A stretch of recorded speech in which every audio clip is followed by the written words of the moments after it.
Hello and welcome to Lit News at YaminaToday.com. You know, this right here is one of my all-time favorite books. It's Virginia Woolf's A Room of One's Own. And in the book, Virginia talks about the importance of women writers needing both a fixed income and a space of their own in order to write. But how does this need translate in modern times, in cramped urban cities like New York, where both men and women writers barely have space to breathe, let alone write, and where limited resources are always an issue? Well, we found one workspace for writers right here in New York City that might have some answers to those pressing questions. So let's head on upstairs to Paragraph. Show one shot of this. By the way, writers, I think, sometimes can be a little lazy. In order to come to Paragraph, you have to work out. Take a look at this shot of the stairs. 3 flights. Writers, this is good for you. You're going to get some great writing done, and you're also going to get some strong calf muscles. And I think that's important. Okay. Where are we going now? Well, we can go in this space. Now, because it's a totally quiet environment, we can't talk. So, yeah, we can't talk, but let's go ahead and take a look around and be very quiet. Person comes here, and how does it work? They find out about the space usually through word of mouth. It works on a variety of levels, so they can either just come and write and leave, or they can come, write, hear agents talk, meet agents, read their stuff in the reading series, meet people, form a community. So it just depends on what they're looking for too. Okay.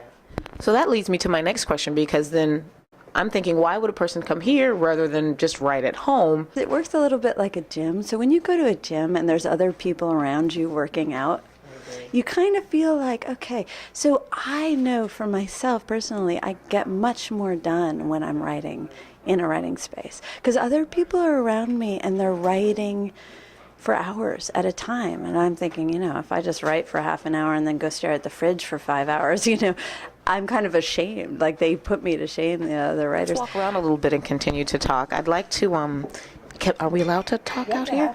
I'd like to, if it's possible, first of all, what room are we entering in right now? This is the cafe area. So this is the place where you can talk and eat, and we have tea and coffee and... The writers making tea.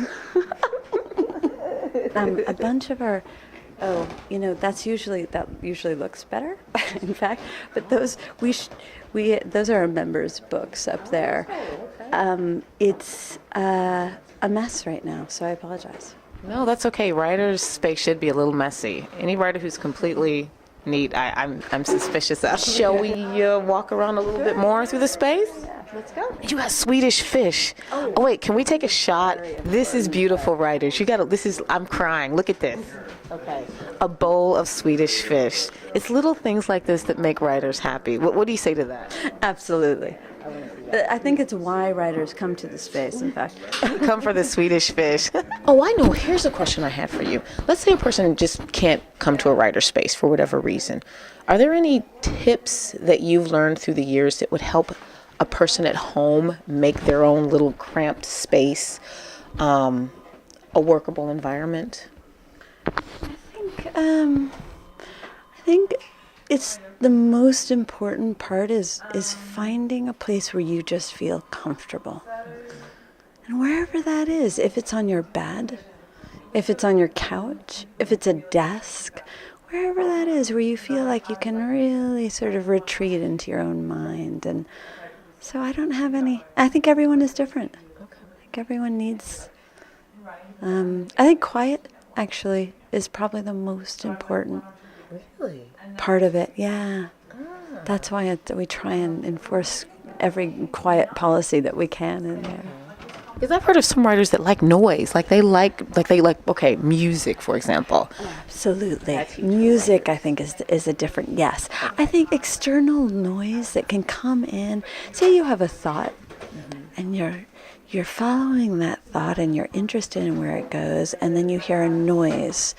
And you think, well, what was that? Or someone comes in and talks to you, or there's a bang on the door.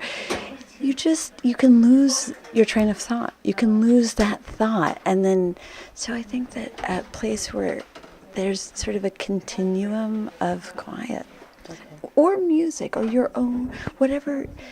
Yes, your choice of noise, not external noise. And in the city, we deal so much with external noise coming in and intruding on us, sirens and cars. And so I think if you can find a place that's just sort of where you can be quiet and in your thoughts.